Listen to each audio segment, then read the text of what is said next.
Good morning, and welcome to the 106th PGA Championship at Valhalla Golf Club, where two-time PGA champion Justin Thomas is joining us. Justin, welcome to your 9th PGA Championship. How special is it to be competing in your hometown this week? It's very special. I've been, there's a lot of, I would say, this tournament at this golf course is a lot of reason, I feel like, of my love for professional golf and wanting to win majors and golf tournaments and watching Tiger here in 2000 in person. But it's just crazy how fast it's gotten to this week from when it was announced to me being on tour and being fortunate enough to win this tournament and now actually being here. So I'm happy it's here. That's great. Thank you. We'll open it up for questions, starting with Mark on 7. Hey, Justin. I'm just curious what the challenge is for you not to put too much pressure on yourself because you want this so badly here, in your backyard. Well, the good news is I have a pretty easy time putting a lot of pressure on myself already, so that shouldn't be too much of an adjustment. But I don't know. It's kind of what I've told everybody is I'm not really sure exactly how I'm going to feel. Like I've never experienced it. I've never played a professional tournament, let alone a PGA in my hometown. So I'm sure it'll be some new feelings, some good feelings. But just came out yesterday and enjoyed it. I think just going to take it in and try to use it to my advantage. Use the energy, the support to try to kind of get me going and push me along as the week goes. We'll go over to 9, followed by 13. Justin, last week when you got the hometown hero banner, you wondered what your emotions would be like this week. Now that you're on the grounds and you're surrounded by the people and probably a lot of people that you know, what has that been like, or will that really hit you maybe even on Thursday? It's been great. It's been nothing but great things so far. I know it's only Tuesday morning, but the feelings and everything I've had have been all positive, and I'm glad I came and played, last week, Sunday, Monday, just not only for my own preparation standpoint, but just with how the weather potentially looks today and tomorrow. But yeah, I just kind of like I said, I think you can't necessarily compare anything I potentially would feel on a Monday or Tuesday during a tournament round of any week, let alone, a major championship here. So just going to try to, make the most of it. Do you have any unique insights or observations knowing this course so well, you having played it so many times, and does that create any advantages compared to maybe some of your competition? I think if we were playing Harmony Landing, I'd have a little bit more of an advantage than Valhalla, but I haven't played here that many times. I've probably played, 10, maybe 15, and I think when I played last Sunday, I was saying to my dad, I don't think I'd been out here in 8 or 10 years. It had been a while. It just was, it was a really, really big deal to play here when I was a kid, and not to mention I had Harmony that was all of 4 minutes from my house. So, the way I looked at it, I was fortunate to have a couple birthdays where my parents surprised me, and I came out here, and I think maybe my first couple years as a pro when I lived at home, I would, they were gracious enough to let me come out a couple times a year, and whether it was play or practice. But the course hasn't changed too much from what I remembered. It's just it's all very right in front of you. You just hit a driver really far and really straight and hit your irons well. It seems to be the theme here. All right, we'll go 14, followed by 9 and 15. Justin, what do you remember about 2000? And was that kind of the first time you spent so much time at a golf course during a major event? Yeah, I obviously don't remember a lot of being 7 years old, but I remember just being inspired, being very in awe. I hadn't been to anything that big, or just, the energy that week was crazy. I think, as you know, the Kentucky, Louisville sports fans are they're sports fans, and we don't get golf tournaments really ever, let alone major championships. So when it comes here, I think you see that with some other Midwest venues that they love it, and just the energy was was crazy that week, and just hearing the roars in person. You're on one side of the course, you hear it on another side of the course. I'm inside and I could hear it wherever it was going on, and it just was. I mean, as a 7-year-old, that's pretty cool to hear in person, and you think you can do anything when you're that age, but watching Tiger and Bob May duel it out, and how it all ended, and me being the Tiger fan that I was, it was about as perfect of a week as I could have imagined, and I just remember, that I had not that you know what you want to do when you're 7 years old, but I had a pretty good idea that I wanted to play golf. Justin, with your family history with the PGA, with your dad, your grandfather, kind of take us through what this particular tournament means to you. I mean, it seemed like it hit you when you won your first one and you called your grandfather and everything. It means a lot. I've been very, very fortunate to have some great experiences at PGA Championships, just, with my dad serving on the board of the PGA, and all the directors, everybody, they were always very nice and gracious to me, and they didn't necessarily need to be. I mean, this is a busy week for the board members and everybody involved in the PGA, and for them to always take time out of their day just to say hi to me and whatever it was. So I mean, I just remember in 2017,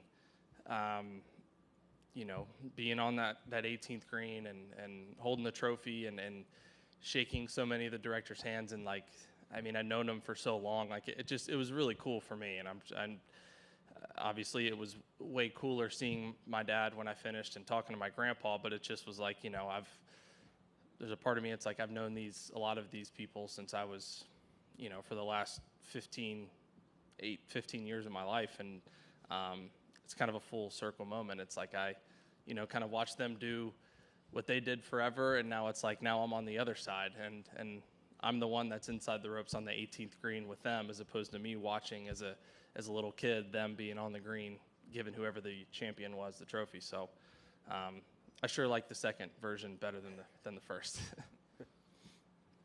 Hi, Justin. I appreciate you've got quite a lot going on this week, so please forgive a quick Leeds United question, if I may. We've been following their recent form and going into this big playoff semi-final on Thursday. Yeah, I'm very excited about my morning tee time on Thursday. That has worked out nicely for that 3 o'clock game. So I could ask you, I don't know if you know, Leeds have got a terrible record in the playoffs. They've never been promoted through it. You've got a good playoff record, including at this event and a couple of years ago. What advice can you give generally for these big playoff matches? My advice is very different than probably anything that would be useful or helpful to them. But I know I've really, really enjoyed learning a lot more about the sport. And it's, Billy Foster, I think we've between him, Jordan, and I, we've definitely become a lot closer over the last year. And he's given us a lot of insight and knowledge in terms of leads and whatnot, and sending us videos from games. But it's. Right now, I like the fact that they're playing at Ellen Road. I know that they're a tough team to beat there, so I'm excited to watch. All right, we'll go 1, 12, 11, and then 9. Hey, Justin, I wanted to ask you, over the years, there have been a lot of drama and theatrics at this championship, at this venue, and I wonder, why do you think that is? What is it about this course that brings that out? I'm not sure, to be honest. I think it's a good question, and I think that something about that there's not a lot of different ways to play the golf course.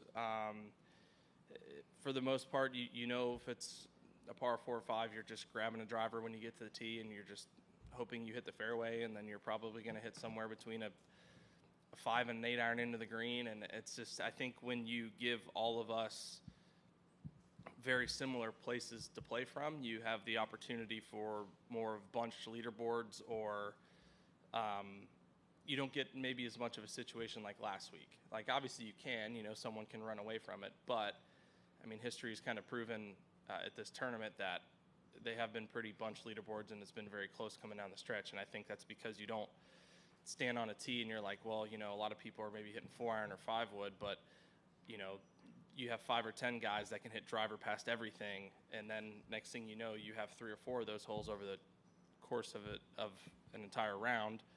multiply that by 4 days, and then it's like you have a chance for that separation. So I think the fact that this course is played very similarly by everybody could have something to do with it. That's my guess. Thank you. Hey, Justin, we talked to your mom yesterday. She said being here is kind of a full circle moment of driving you around to all of these tournaments and things like that. As someone who's witnessed so many great tournaments here at this course, and you know the history, what's it like being a Louisville kid and experiencing all that and being now a chance to be a part of this history? It's great. I take a lot of pride in being from Louisville, and I've enjoyed, the couple opportunities I've had to watch, tournaments out here, and just the people I've seen this week, whether it's volunteers on certain tee boxes or working the clubhouse or in the gallery, whatever it may be. It's enjoyable, and like I said, I'm very happy to be, the one that's on this side of the ropes or taking part in the championship versus, the one that's watching from the other side of the ropes. JT, some better performances the last couple times out. How would you evaluate your game now compared to maybe late last year or early this year when you're sort of building momentum? I feel like I'm playing well. I feel like I haven't necessarily gotten as much out of my golf as I feel like I've been playing, which can be frustrating at times, but it also just reminds me that, I'm close and I just need to kind of stay patient. I mean, I finally feel like at least of this year, I know I've been playing well enough to win. It's a matter of doing it. I think there's plenty of, I don't know how to put a number on it, but I'm sure there's kind of anywhere from 10 to 20 people each week that probably play well enough to win. It's just there's only one that takes advantage of the most and does all the right things, and I just haven't been that person yet this year. And hopefully it happens sooner rather than later. But I just have to, kind of keep trusting what I'm doing and understand I'm working on all the right things and know that it will happen. I just can't, force the issue or press because that usually doesn't end well. Up to Mike 9. Justin, when you look at the guys in this championship and the class and the talent, obviously Scotty's won the last couple times he's teed it up. Rory's won the last couple times he's teed it up. Does it almost feel like you have to play perfect in order to hoist that thing at the end of the week? I know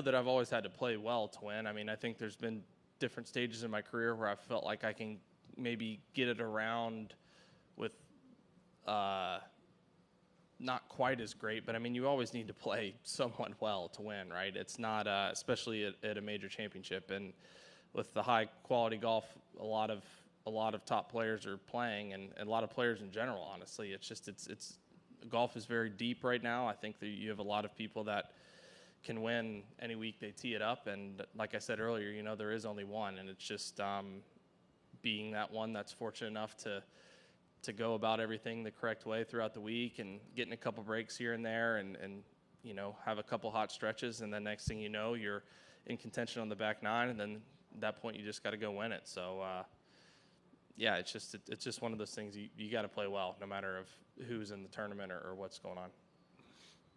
All right, we'll wrap things up with Mike 17, followed by 8.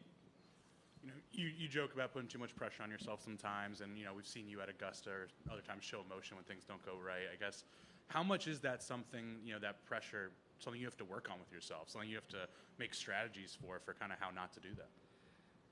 It's tough. It's a lot harder than improving your wedge game. It's not like I can just, go out and set a TrackMan down and work on hitting my numbers. It's just one of those things like I think, at least I've learned that you can't just want it to get better and it magically gets better. It's just, I think I've kind of realizing certain times, like it's like, okay, acknowledging that I'm feeling certain things or thinking a certain way and then doing something about it or trying to shift how I'm thinking about it or what I'm doing. And it's tough, right? Like it's one of those things you can't just flip the switch. And I think all the greats at it, or everybody, you know, that's, you could say arguably all the goats of their sport, like that's what they do better than anybody else, is they stayed in the moment and the process better than anybody, and they also can't explain how they do it because it's all they know.